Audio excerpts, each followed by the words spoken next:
Presiden terpilih Prabowo Subianto tancap gas mendekati partai politik dari kubu Koalisi Perubahan lawan dalam pemilihan presiden lalu. Prabowo membutuhkan dukungan di luar Koalisi Indonesia Maju di parlemen. Upaya ini dinilai bisa memantik resistensi dari parpol pendukung Prabowo Gibran. Kita sepakat bahwa kita akan kerjasama untuk sebesar-besarnya kepentingan rakyat Indonesia. Semua kekuatan yang bisa bergabung untuk bekerja untuk rakyat, memberi suatu pemerintahan yang kuat dan efektif. Presiden terpilih Prabowo Subianto tancap gas mendekati partai politik dari kubu Koalisi Perubahan. Gerilya Presiden terpilih Prabowo Subianto ke partai politik di luar Koalisi Indonesia Maju, kini isunya mengarah pada penyusunan komposisi menteri di kabinet. Partai Keadilan Sejahtera membuka peluang untuk bergabung ke koalisi pemerintahan Prabowo Gibran.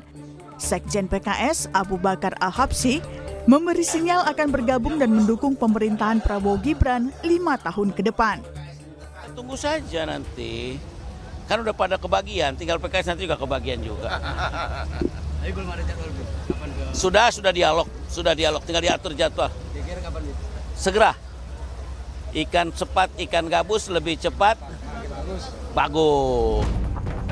Sementara Partai Nasdem yang tegas merapat ke Prabowo mengaku sadar diri sebagai partai yang tak mengusung Prabowo Gibran di Pilpres. Ketua Umum Partai Nasdem Surya Paloh juga mengaku belum membahas soal jatah menteri di kabinet Prabowo Gibran.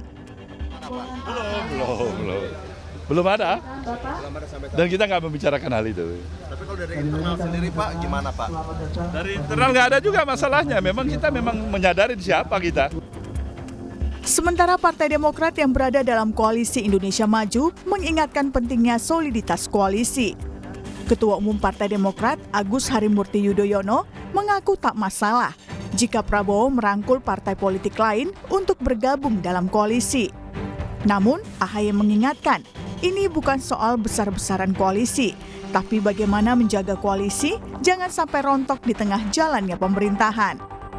Jelas semangatnya adalah bagus kalau memang semakin kuat koalisi itu, tetapi terus dipertimbangkan faktor-faktor lainnya, bahwa sekali lagi bukan hanya besar-besaran koalisi, tetapi juga solid, kompak, setia dalam arti juga tidak di tengah jalan kemudian masing-masing begitu.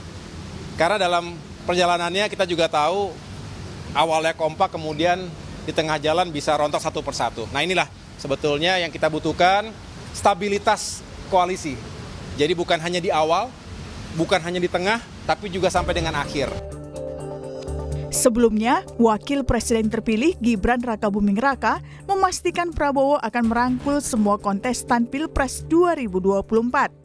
Bahkan Gibran menegaskan tidak ada satupun partai yang ditinggalkan. Prabowo sudah bertemu dengan tokoh-tokoh yang ada di luar koalisi ya. Jadi ke depan seperti apa kita tunggu aja. Yang jelas Pak Prabowo sudah merangkul semua yang kemarin menjadi kontestan di 01 ataupun 03. Ya, tunggu aja nanti. Partai-partai lain nanti tunggu aja. PDIP kan belum dulu, apakah ada? Ya kalau belum ya nggak apa-apa. Meninggalkan PDIP sendiri? Bukan meninggalkan, ini kan keputusan masing-masing partai. Nggak ada yang ditinggal. Jika melihat perolehan kursi di parlemen, koalisi Prabowo Gibran hanya membutuhkan satu tambahan partai politik agar kuat di parlemen.